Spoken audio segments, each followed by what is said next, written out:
l'audition, j'ai entendu à la radio ce matin. Je me demandais si c'était en lien avec le fait que la masturbation rend sourd. Alors je vous rassure, la masturbation ne rend pas sourd.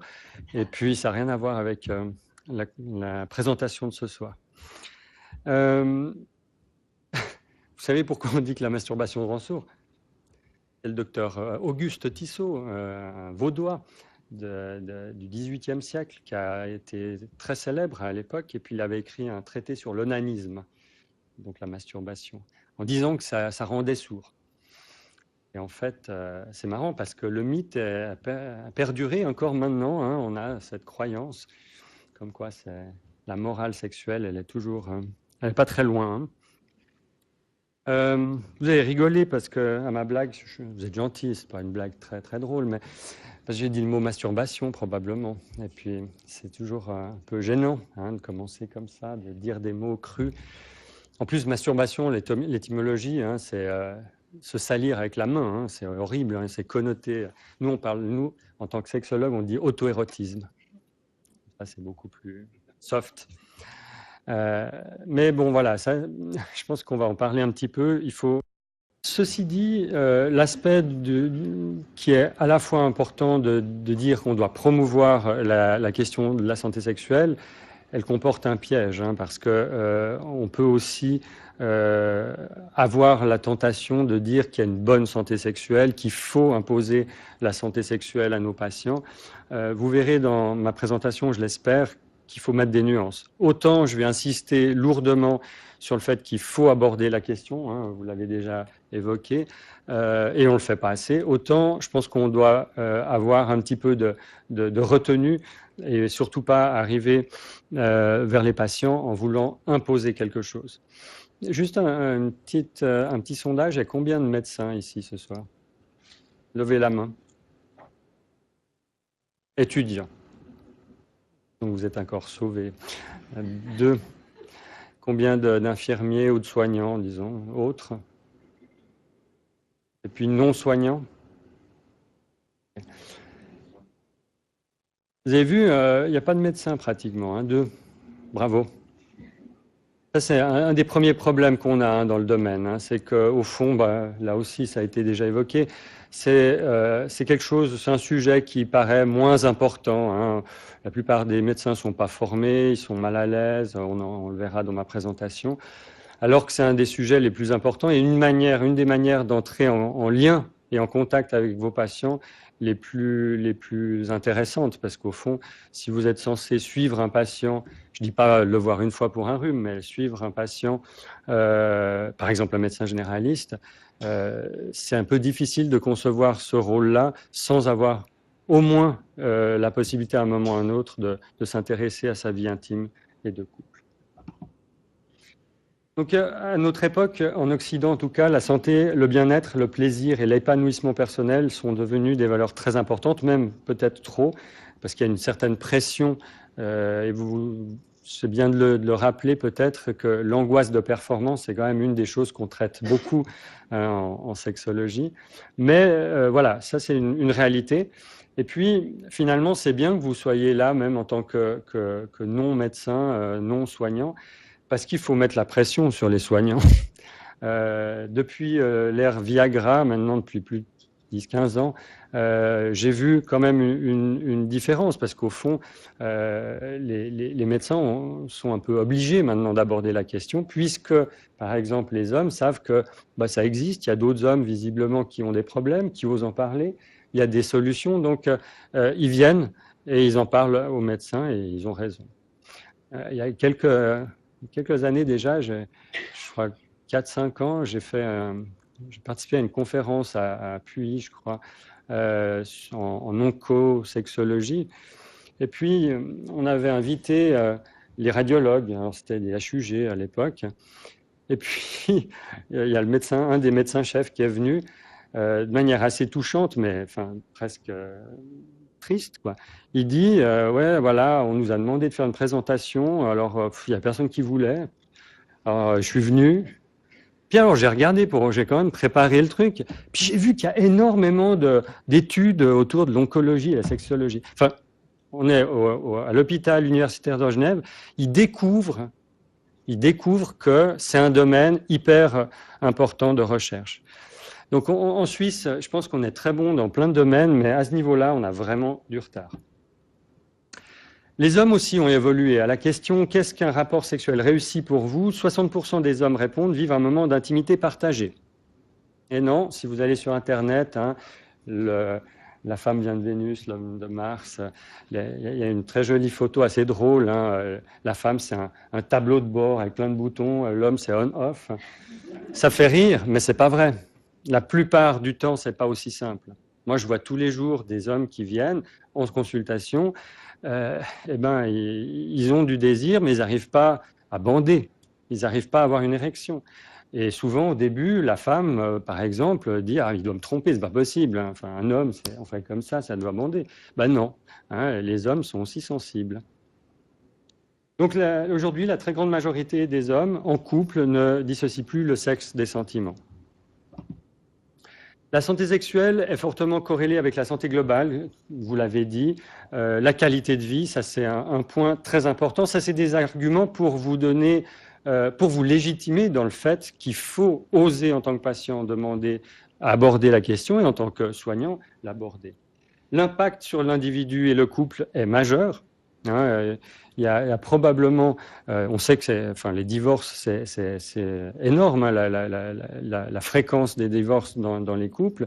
Eh bien, on sait que probablement qu'il y a plus d'un tiers des divorces qui sont en lien avec des difficultés intimes et sexuelles. Le diagnostic différentiel est important à faire. Hein. Vous avez évoqué les problèmes cardiovasculaires. On fait des fois plein d'examens pompeux et coûteux. Il suffit de demander au monsieur qui vient nous voir comment ça va. Et on peut déjà, avec une bonne anamnèse, savoir s'il est en bonne forme sur le plan cardiovasculaire ou pas. Hein. Vous savez que, comme on le disait, quelqu'un qui a un trouble érectile, c'est peut-être un signe avant-coureur d'un AVC ou d'un infarctus 2-3 ans après, parce que les vaisseaux péniens, ils sont plus petits que la carotide ou les vaisseaux du cœur. Donc il suffit d'être au fond attentif à ce genre de choses pour pouvoir... La dépression aussi. Dépression, c'est une des causes majeures de troubles sexuels. Donc si on est attentif à ça, on peut repérer pas mal de choses. Le diagnostic différentiel, c'est un point important et ça, c'est les soignants, les médecins, les infirmiers qui doivent le faire. Donc, comme je l'ai dit, il y a les troubles psychiatriques, les maladies cardiovasculaires, mais aussi des troubles endocriniens, troubles de la thyroïde, etc., diabète. J'aime bien juste, là j'ai fait cette petite diapo pour rappeler, ah oui j'ai oublié, interrompez-moi, hein, c'est pas un cours ex-cathedra à l'Uni, hein, faut pas hésiter, si vous avez des choses que vous comprenez pas, des questions, n'hésitez pas à m'interrompre, mais de toute façon je crois qu'il y a un petit moment de questions après. J'aime bien séparer difficultés sexuelles de dysfonction ou troubles sexuels. Ça veut dire quoi? Ça veut dire que, par exemple, la difficulté sexuelle, pratiquement plus de 50%, voire le 100% des personnes dans une vie vont expérimenter une difficulté sexuelle. Hein, qui ne va pas vivre une période de quelques mois avec moins de désir. Hein, il suffit d'imaginer, ou des difficultés rectiles, ou des difficultés pour ressentir du plaisir. Hein, imaginez un couple... 40, 50 ans, 2 enfants, beaucoup de travail. Enfin, il y a beaucoup de circonstances qui font qu'on peut expérimenter des difficultés sexuelles. Ce n'est pas une maladie, ça. Souvent, déculpabiliser, souvent donner de l'information, ça aide. Hein. Je me rappelle d'un jeune homme qui était venu à la consultation d'urologie. On faisait une consultation conjointe psy et urologue à l'époque. Il avait eu 2-3 rapports sexuels. Il était venu consulter. Ah, j'ai un problème. J'arrive pas à être parfait comme dans les films ou je sais pas quoi. Bon, on l'avait juste évidemment aidé à comprendre que c'est normal de pas être très très performant au début. La plupart des gens sont pas performants au début. Enfin, moi, j'étais pas performant au début. Faut de l'expérience. Non, mais c'est marrant parce que de nouveau, ça c'est une fausse croyance. Hein, on pense que la sexualité c'est inné. Si on s'aime, ça devrait marcher, hein, dans le couple. Si on est en bonne santé, ça devrait... Non, la sexualité, au bout de 2-3 ans, une fois qu'on a passé la phase passionnelle du début, où là c'est tout facile, hein, il y a la découverte, tout ça, c'est sympa. Après, On peut s'engueuler pour savoir qui c'est qui va jeter la poubelle. Comme tu l'amour, c'est pas mal. Donc, il faut raviver, maintenir, et ça passe beaucoup par la communication, par la maturité et la capacité à maintenir la flamme dans le couple. Après, il y a les dysfonctions et troubles sexuels. Alors ça, c'est des vrais troubles, des vraies maladies, entre guillemets. Encore que l'éjaculation précoce, il y a 1 ou 2 siècles de cela, c'était plutôt l'inverse. Si on tenait trop longtemps, on était des peines à jouir. Donc, ça dépend aussi du contexte culturel, familial. Des fois, pour certaines femmes ou hommes, le fait que l'autre n'ait pas de désir, c'est peut-être plutôt bien. Ceci étant dit, il y a souvent une souffrance, soit individuelle, soit dans le couple, soit familiale, culturelle. Et donc, s'il y a une souffrance, souvent, on parle de dysfonction. Et ça doit durer, si possible, quand même un peu plus qu'une semaine ou 2. C'est en général, dans tous les critères diagnostiques, c'est au moins 2 mois, voire plus. Toujours pas de questions, tout est limpide. Les dysfonctions sexuelles, ça c'est un autre aspect qui légitime le fait d'en parler, c'est très fréquent. Les troubles psychiatriques qui sont très liés aux troubles sexuels et les troubles sexuels, c'est parmi les choses fréquentes en médecine. Il existe en plus des traitements efficaces. Ça, c'est l'autre argument pour aborder la question. Alors maintenant, on parle beaucoup pour les traitements pour les hommes, parce que la recherche, les boîtes pharmaceutiques ont beaucoup développé, et puis c'est plus facile de développer des choses pour les hommes, mais il y a des solutions, et pas seulement médicamenteuses, aussi psychothérapeutiques. Le simple fait de déculpabiliser, le simple fait d'aborder la question de la communication dans le couple, ou peut-être d'apprendre à gérer une certaine angoisse de performance, et ça c'est déjà des pistes qui aident énormément beaucoup de gens. Alors, la plupart des patients, selon beaucoup d'études, vous verrez dans la bibliographie, trouveraient tout à fait normal que leur médecin aborde la question sexuelle. En face, la plupart des médecins ne le font jamais spontanément ou pratiquement jamais. Donc, vous voyez le problème. Souvent, les médecins pensent que ça gênerait le patient, blablabla, on n'a pas le temps, ce qui est relativement vrai. Mais il ne faut pas non plus 1 heure pour aborder la question. Ça va sur le plan sexuel? Oui, non. Ça prend 10 secondes. Et après, c'est à nous d'être à l'aise et de cadrer ce qui arrive après. Ça, on peut en parler après. Mais voilà, la plupart des médecins n'osent pas aborder la question.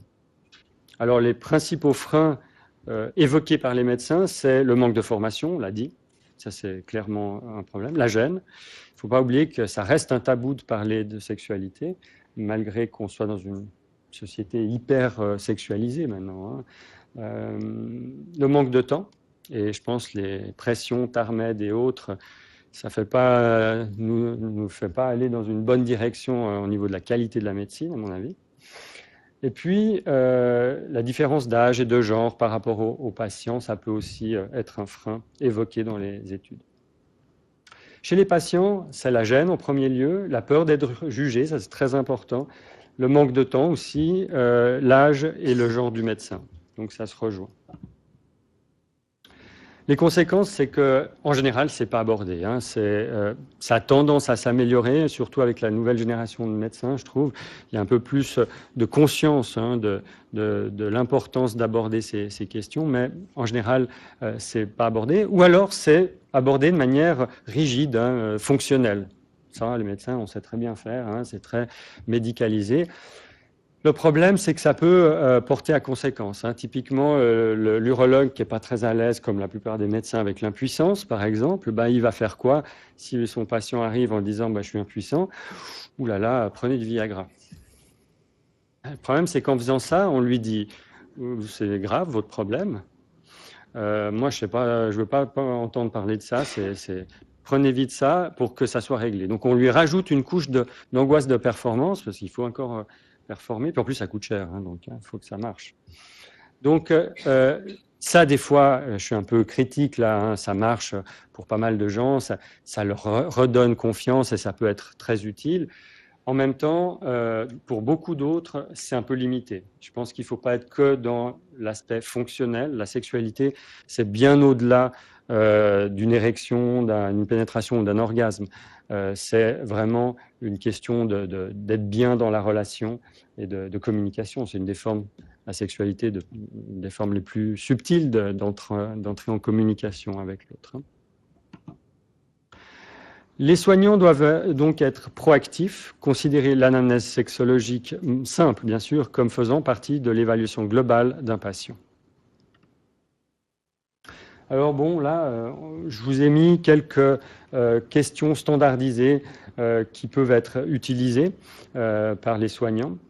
Par exemple, on peut aborder la question en disant: est-ce que vous êtes sexuellement actif? Est-ce que vous êtes satisfait de votre sexualité ou de votre vie sexuelle? Est-ce qu'il y a des problèmes sexuels dont vous souhaiteriez me parler? Certains patients présentent certaines pathologies. Vous pouvez leur expliquer aux patients que c'est normal que ces pathologies comme l'hypertension artérielle et ses traitements d'ailleurs, le diabète ou d'autres pathologies peuvent induire des difficultés sexuelles. Je parlais de l'oncologie, typiquement. En oncologie, c'est extrêmement fréquent que certains traitements sont très lourds pour le couple, mais aussi pour la sexualité. Et enfin, souvent, ça n'est juste pas abordé. Moi, j'ai vu des patientes qui viennent me voir, cancer du sein, traitement assez lourd et tout. On m'avait jamais dit que le méthotrexate ou je ne sais pas quoi qu'elle prend aurait pu avoir tous ces symptômes. On n'ose pas en parler. Enfin, pour moi, déontologiquement, il y a un problème. Est-ce que vous identifiez-vous plutôt à la sphère hétérosexuelle, homosexuelle ou bisexuelle? Ça, c'est une question que moi je pose pas comme ça, parce qu'on aime bien être plutôt dans une idée de continuum entre le pôle hétérosexuel et homosexuel ou bisexuel. Donc on est un peu moins là-dedans, mais voilà, c'est aussi des questions qu'on peut poser qui ressortent de certaines études. Au-delà de ça, les patients trouvent que les points qui facilitent la discussion autour de la question sexuelle, c'est ces 3 points-là principaux. Et j'ai trouvé intéressant. Le premier point, c'est la relation de confiance, y compris le secret médical. Ça, je pense que c'est intéressant pour nous, soignants, de se rappeler, de le rappeler finalement. Tout simplement. De rappeler que, bien sûr, il faut une alliance minimum. C'est, comme je disais, en général, pas à une première séance avec un patient qu'on ne connaît pas, qu'on va aborder de but en blanc, à moins qu'ils viennent pour ça, la question sexuelle. Donc, il faut une relation déjà établie. Et puis, garantir le secret médical, parce que, qu'on le veuille ou non, ça reste un sujet sensible, je dirais. Après, le cadre professionnel. On peut montrer qu'on est à l'aise avec la question sexuelle, mais il faut rester professionnel. Il ne faut pas faire d'allusions graveleuses ou n'importe quoi. Il faut vraiment rester super pro. Et puis, avoir un cadre professionnel. Et puis, dernier point très intéressant et important, une attitude bienveillante. Ça va avec l'idée de la déculpabilisation dont je parlais. Bienveillante, j'aurais presque envie de dire d'ailleurs, autant pour le patient que pour le médecin ou le soignant. Parce qu'au fond, un des aspects importants, finalement, en tout cas de mon expérience, je parlais de l'impuissance de cet urologue imaginaire, au fond, en tant que soignant, c'est important d'être à l'aise avec le fait d'être impuissant. Il y a des situations, et on est, comme je vous l'ai dit au début, quand on aborde la question sexuelle, par définition, on est dans un domaine complexe. Contrairement à ce qu'on dit, c'est un truc annexe, on en rigole. Enfin, je veux dire, si on est médecin cardiovasculaire, enfin, là, ça en jette. Moi, je suis psy déjà. En plus, je suis sexologue. Enfin, voilà, je suis au dernier bout de l'échelle, quoi.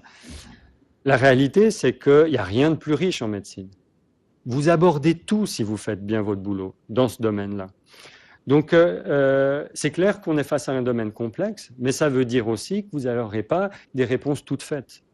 Et une des choses importantes, c'est d'accepter votre impuissance, d'accepter, OK, recevez ce que vous dit votre patient, et puis accepter de lui dire, ça, je ne sais pas trop quoi en faire, je vais me renseigner. Vous savez, les patients, ils sont loin d'être bêtes. Si vous montrez que vous êtes pro et puis que vous montrez aussi vos limites, ça augmente la confiance. puis, ils savent très bien que si vous allez vous renseigner, c'est pas comme le gars lambda ou sur YouTube maintenant qui va se renseigner. Vous avez, en tant que soignant, un background qui va faire que vous renseignez et que vous allez apporter des réponses pertinentes. Mais surtout, accepter l'idée que vous ne pouvez pas être toujours performant. Parce que finalement, par mimétisme, c'est déjà psychothérapeutique. Vous allez déjà dire à votre patient, ben voilà, on a le droit de ne pas être tout le temps au top. Hein, puis voilà, c'est pas grave. Autre piste, selon les patients, toujours, ce qui peut aider, c'est afficher, mettre des informations dans la salle d'attente. Hein, comme ça, on donne un signal fort, un signal clair. C'est possible chez moi, on peut parler de sexualité si vous voulez. L'autre chose, c'est les questions standardisées. Je vous montrerai un autre type de questions. On a jusqu'à quand? Un quart d'heure encore? Comment ça va sur le plan sexuel? Moi, c'est une question, je trouve, qui est toute simple et qui est une question ouverte. Les gens prennent pas s'ils veulent. Comment ça va dans votre couple? Ça, c'est aussi une autre question toute simple qui peut être aidante. Et puis, alors ça, c'est une consultation dédiée, c'est important, parce que ça, c'est typiquement la consultation pas de porte. Hein. Ah oui, docteur, en fait, oui. J'oubliais, vous ne pouvez pas me prescrire là, ce médicament? Non. Essayons de dire aussi aux patients, mais c'est un sujet important, on peut en parler la prochaine fois.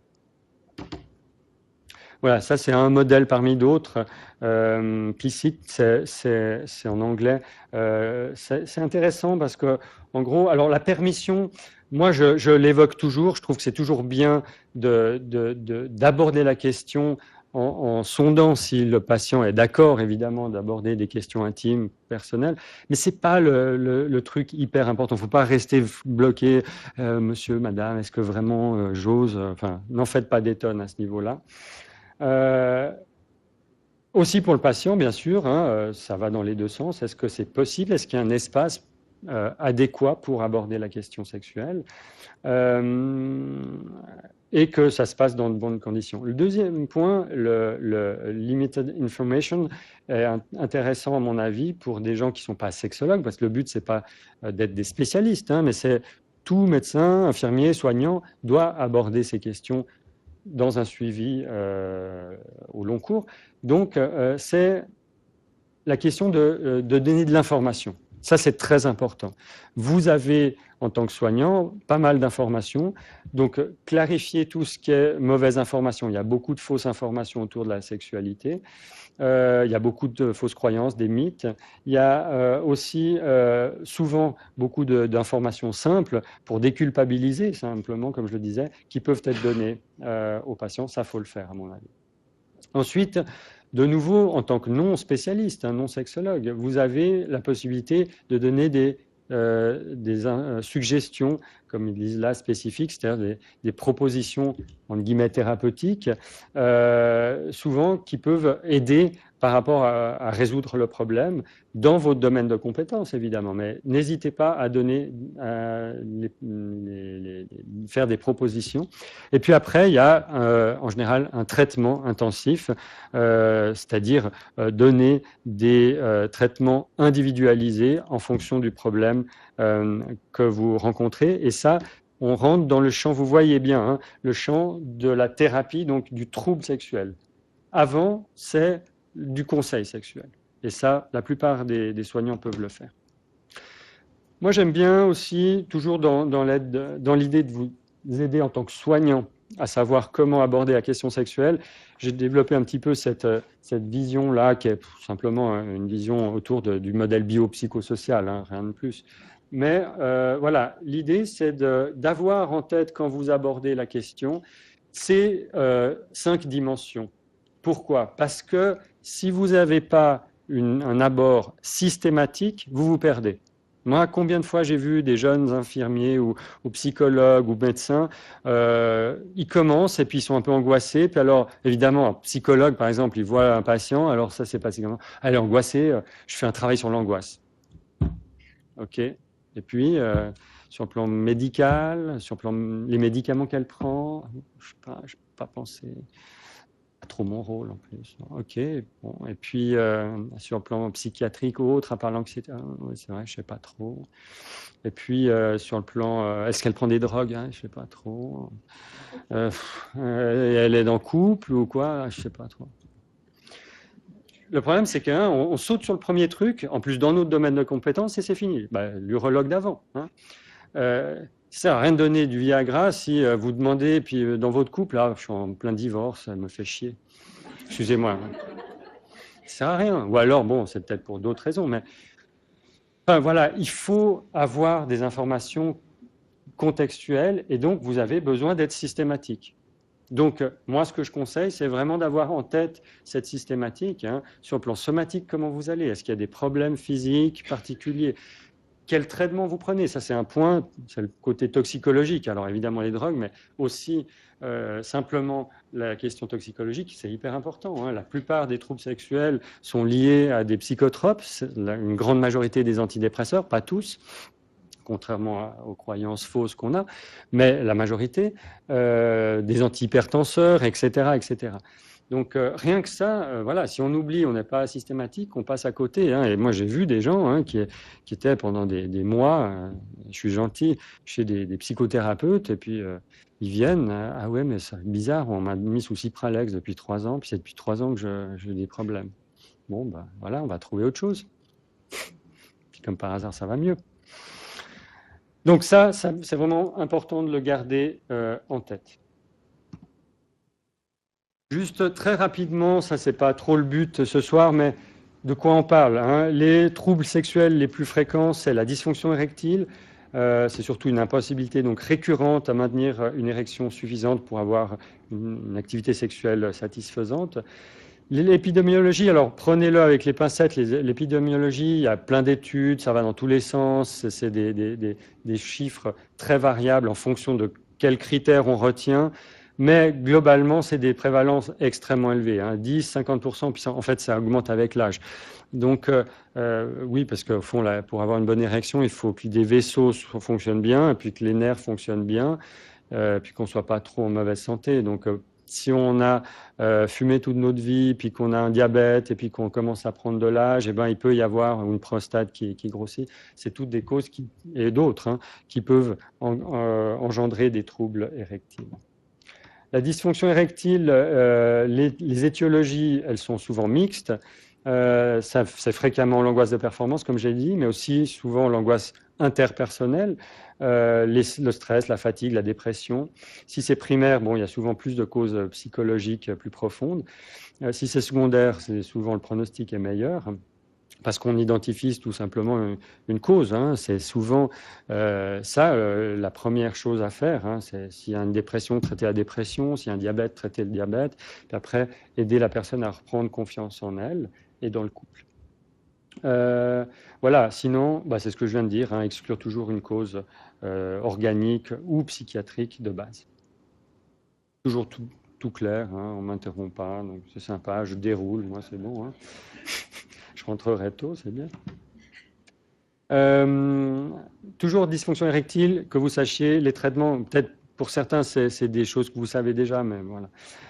Première chose, la réassurance.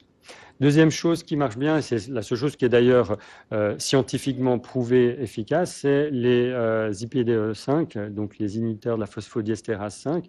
C'est le Viagra, le Cialis, le Spedra, tout ce genre de médicaments. Il n'y a pas beaucoup de contre-indications, à part que si... Oui. À partir de 16, 17 ans jusqu'à avant que vous mouriez.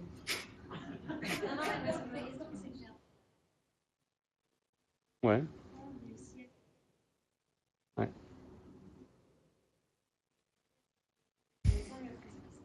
Ouais. Bon, bah oui. Alors, il n'y a pas d'accoutumance dans ces médicaments. Psychologiquement, bah oui, hein, c'est comme un antibiotique, tant qu'on tousse, on ne va pas l'arrêter. Hein. C'est clair qu'on peut donner ça, c'est plus rare, mais on peut le donner à des tout jeunes. Moi, en tant que psychothérapeute, évidemment, j'ai d'autres outils qu'un urologue, donc je vais tendance à avoir plutôt tendance à utiliser d'autres outils avant. Mais je ne vais pas forcément attendre longtemps. Ce que je dis toujours, ce qui est important, c'est le bon timing. Sinon, c'est un peu un coup dans l'eau. Mais ça peut être très utile. Il y a des gens, des fois, ils ne veulent pas trop de psychothérapie, ils veulent juste reprendre confiance et ça marche bien. Maintenant, pour un patient comme ça, typiquement, évidemment, il y a probablement beaucoup d'angoisse, d'autres choses derrière, hein, peut-être des traits de personnalité, qui font qu'il s'est raccroché à ça et ça s'est un peu cristallisé. Évidemment, là, il faut conseiller quelques séances de psychothérapie pour comprendre qu'est-ce qu'il y a derrière. Après, il faut voir, hein, c'est toujours complexe. Est-ce qu'il a d'autres raisons? Parce qu'on peut être jeune et avoir quand même des causes organiques, diabète, dont je parlais par exemple, qui peuvent justifier un traitement au long cours. Mais en règle générale, la plupart du temps, c'est effectivement une angoisse, des traits de personnalité qui font qu'on a de la peine à lâcher parce que dès qu'on ne le prend pas, on projette, hein, on a des cognitions dysfonctionnelles du style est-ce que je vais y arriver? Et forcément, c'est ça. C'est ça. C'est ça. Ouais, clairement. Alors, comme je l'ai dit, il y a plusieurs types. Chacun a un peu ses avantages, ses inconvénients. Nous, en tant que psychothérapeute, on aime bien le Cialis parce qu'il a une durée d'action assez longue. Ça veut dire qu'il est à peu près 36 à 48 heures. Donc, ça ne veut pas dire que vous bandez pendant 36 heures. Hein. Au bout de 2 heures, il faut aller aux urgences. Ça veut dire que vous avez une facilitation pendant 1 ou 2 jours. Et ça, c'est très intéressant parce que vous découplez l'idée de prendre le médicament et en même temps d'avoir l'acte.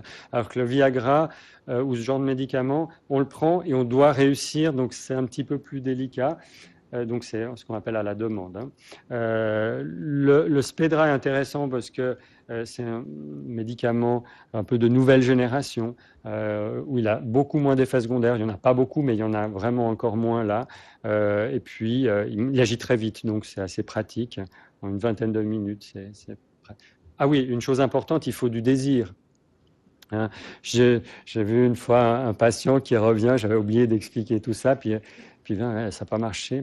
Expliquez-moi, qu'est-ce que vous avez fait? Je l'ai pris, puis j'ai attendu. Alors, j'ai dû reprendre un peu le truc hein, pour expliquer que s'il n'y a pas de désir. Alors, il y a des médicaments comme des injections de prostaglandine qui font qu'on peut avoir une érection spontanément, même sans désir. Mais dans les traitements de première intention, c'est plutôt ça. Et les injections, c'est si ça ne marche pas. Et les prothèses, si vraiment tout ça ne fonctionne pas et la psychothérapie n'a pas aidé. Et ça, je le dis, ça paraît une évidence, mais j'ai vu, il n'y a pas encore si longtemps que ça, un jeune homme qui avait eu une prothèse directement. Pour un truc, à mon avis, qu'on aurait pu traiter très simplement. Enfin, c'est surréaliste. Éjaculation précoce, hein. Alors c'est un manque de contrôle constant avec une insatisfaction personnelle ou interpersonnelle. YELT, c'est l'éjaculation intravaginale, la latence d'éjaculation intravaginale. Donc en gros, c'est un moyen que les médecins ont eu pour avoir quelque chose d'objectif. Et on sait que si votre patient va avoir une éjaculation anteportas, même avant la pénétration ou dans la minute, on a tendance à parler d'un type d'éjaculation précoce qui a probablement une composante génétique héréditaire assez forte. Et là, en général, une médication est assez utile, c'est difficile de faire sans. Tout le reste, la plupart des éjaculations précoces sont souvent mixtes avec beaucoup de composantes psychologiques, relationnelles. Hein. Moi, j'ai vu des gens, par exemple, qui se plaignaient d'éjaculation précoce. Ah bon, et comment ça se passe? Au bout de 20 minutes, je viens, quoi. Donc, vraiment, hein, c'est 2 à 6 minutes, hein, la norme. Et voilà, mais dans le couple, c'était insatisfaisant comme ça. Donc, il se percevait comme éjaculateur précoce. Quoi qu'il en soit, si on prend tous les types d'éjaculation précoce, c'est 20% de la population, c'est juste hallucinant. Et si on est un peu plus sérieux, je dirais, et on prend juste les vraies éjaculations précoces, c'est quand même 4-5% de la population, ce qui reste une maladie hyper fréquente. Hein. Donc simplement de dire ça aux patients, hein, le simple fait de dire mais c'est hyper fréquent, ça aide énormément. Hein. Par expérience, j'ai vu beaucoup de patients, tout d'un coup, je ne suis pas tout seul. Bon. L'éjaculation précoce donc, peut être primaire ou secondaire. Et secondaire, alors là, il faut chercher s'il y a des causes. Par exemple, une hyperthyroïdie, simplement, ça peut engendrer, ou une infection urinaire, une éjaculation précoce. Jusqu'à il y a peu de temps, on pensait que c'était essentiellement psychosexuel. Maintenant, on est un peu plus nuancé. Et comme je le disais, si c'est primaire de toute votre vie, ça sera souvent plutôt héréditaire, organique. Si c'est secondaire, il faut chercher les autres causes. Les étiologies, j'avance un peu vite parce que je crois que je suis un peu en retard. Il y a surtout, ça peut être toxicologique, ça peut être endocrinologique, comme je l'ai dit, urologique. Il peut bien sûr y avoir des questions autour de la dysthymie, des troubles de l'humeur, donc des syndromes métaboliques, puis bien sûr l'anxiété, ce genre de choses. Les comorbidités, ça peut être un état dépressif dans un tiers des cas, un syndrome de manque de désir, une dysthymie, donc un trouble de l'humeur grosso modo, qui n'a pas tous les critères pour une dépression, des problèmes de couple. Et puis d'ailleurs, il faut toujours, je le mets là dans cette dernière phrase, questionner quand vous voyez quelqu'un pour un trouble sexuel, demandez mais comment c'est pour votre partenaire? Est-ce qu'elle a elle-même ou il a elle-même des difficultés sexuelles? Le traitement, c'est souvent, malheureusement, ils consultent peu, souvent ils n'ont pas d'aide reçue, sinon c'est essentiellement avec des SSRI, donc un certain type d'antidépresseurs, où pour le coup on utilise l'effet secondaire classique de ce genre de médicaments.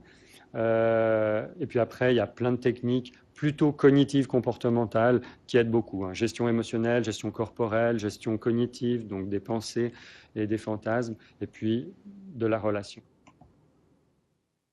Bon, ça, je pense que je vais un peu passer rapidement. Vous l'avez de toute façon à disposition. Dernier trouble, et puis après j'arrive à la conclusion, trouble du désir, dont je voulais parler. Peut-être je parle aussi de l'anorgasmie. C'est un manque de désir. Il ne faut pas confondre avec l'aversion ou l'excès. C'est vraiment simplement une baisse de la libido. C'est un des troubles les plus fréquents, hommes et femmes confondus. C'est une des choses qui font que beaucoup de gens consultent. Hein. Et c'est très prévalent. L'étiologie, alors elle est très multifactorielle pour le coup, là aussi. Ça peut être biologique, hormonal, organique, psychosexuel, enfin, vous avez de tout. D'où l'importance de cette évaluation en multidimensionnelle. Dyspareunie, juste pour que vous sachiez, c'est les douleurs à la pénétration.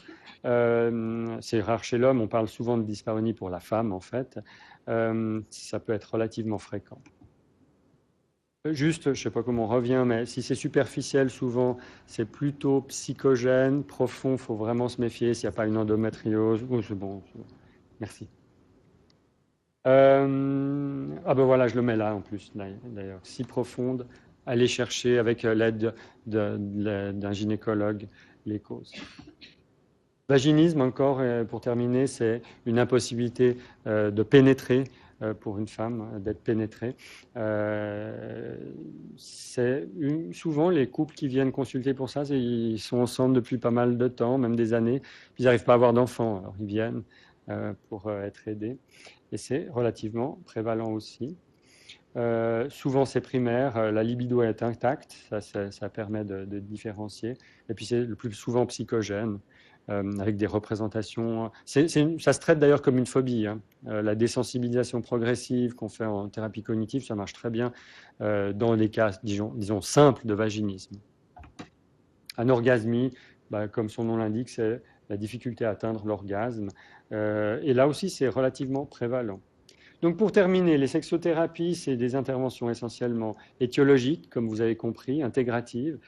Premier lieu, comportemental cognitive. Hein. Sur le plan psychothérapeutique, c'est ça qui est prouvé plus ou moins efficace après les médicaments. L'analyse, je vous déconseille, ce n'est pas tellement prouvé efficace pour les problèmes sexuels. Après, il y a évidemment une approche systémique qui peut être aussi très intéressante, hein, de couple par exemple, et puis les médicaments. Sexual counseling, on en a pas mal parlé ce soir, c'est renforcer une recherche d'équilibre personnel, éviter de cautionner une idée culpabilisante de normes à laquelle on devrait se conformer. Ça, j'ai une petite anecdote de nouveau horrible. J'ai une fois une patiente qui vient et me fait « Ah, ça fait 10 ans que je souffre d'anorgasmie. Dernièrement, il y a quelques mois, j'ai enfin osé en parler à ma gynécologue. Sa gynécologue, vous savez ce qu'elle lui dit? Ah, mais de toute façon, toutes les femmes, la plupart des femmes n'ont pas d'orgasme. Passé, il n'y a rien à voir. Donc, évitez de mettre sur vos patients vos propres problèmes, hein, ou votre conception de la sexualité. Remise en question des croyances par un questionnement socratique, une psychoéducation. Donc, posez des questions. Hein, si vous savez, moi je dis souvent, la sexualité, c'est un peu comme le transculturel. Hein. Chaque personne va avoir son histoire, sa conception. Donc, questionnez. Comment pour vous, qu'est-ce que c'est? À quoi ça sert d'avoir une érection? À quoi ça sert d'avoir un organe? Pourquoi vous venez en vous plaignant de ça? C'est parce que vous l'avez lu dans le féminin ou quoi? Veillez à ne pas enfermer la patiente de manière rigide, ça je l'ai dit dans vos propres représentations. Quand parler, pour terminer, c'est évidemment si le patient le demande, en cas de difficulté de couple. Ça, c'est tout des moments où il y a des perches tendues, il faut les utiliser. Si on débute un suivi régulier, si on fait un check-up lors d'étapes de vie, s'il y a une plainte évidemment qui fait suspecter, s'il y a un traumatisme, une chirurgie, tout ça, c'est des bonnes occasions. Comment aborder ça? On l'a déjà un peu évoqué, mais faites-le simplement en demandant la permission, comme on a vu dans le modèle Plicite. Verbaliser la gêne possible, dédramatiser, faire préciser pour éviter les malentendus. Ça m'est arrivé, hein, il y a encore une dizaine ou une quinzaine d'années, un patient qui m'a parlé 3 séances de son impuissance, puis en fait c'était une éjaculation précoce. Puis moi j'étais là comme un con, hein, mais je ne comprends rien. Demandez de préciser, mais c'est quoi pour vous votre soi-disant impuissance, hein? Selon les cultures, etc., ça peut être des malentendus. Gérer la distance affective, évidemment, hein, surtout en cette période, on ne va pas faire, surtout par exemple en tant que psychothérapeute, hein, en général on déconseille de mélanger, de faire par exemple un examen gynécologique. Un examen gynécologique, ça se fait par un gynécologue. Là, de nouveau, c'est le cadre professionnel, hein, on ne fait pas des trucs bizarres. Non mais il y en a eu, hein, il y en a eu. Avoir des connaissances de base, bon, bah, ça c'est aussi le but de ce soir, proposer un moment ad hoc et puis s'interroger sur les raisons qui poussent le patient ou le thérapeute à aborder la question. Donc les pistes de réflexion pour terminer, on l'a dit, hein, formation continue, je pense que c'est important, sensibilisation sur le fait que symptômes sexuels, c'est un problème médical, informer sur les traitements possibles, nécessité d'un réseau de spécialistes clairement défini. Évaluation médicale, elle doit être sérieuse. Le sexual counseling, s'il y a des difficultés, pas des troubles, hein, s'il y a une difficulté, ça, il ne faut pas hésiter. Traitement étiologique, si nécessaire, ça, dans votre domaine de spécialité. Proposer les différents traitements possibles, expliquez-les. Connaître le réseau, parce que vous ne pouvez pas tout savoir. Hein. Le sexologue, ça n'existe pas. Hein. C'est en général un réseau de différents soignants qui vont collaborer et chacun proposer dans leur domaine de compétences des soins. Voilà, ça c'est les références, et puis je crois qu'on m'a demandé de mettre cette dernière dia, je la mets. Voilà, moi j'ai terminé. Merci de votre attention.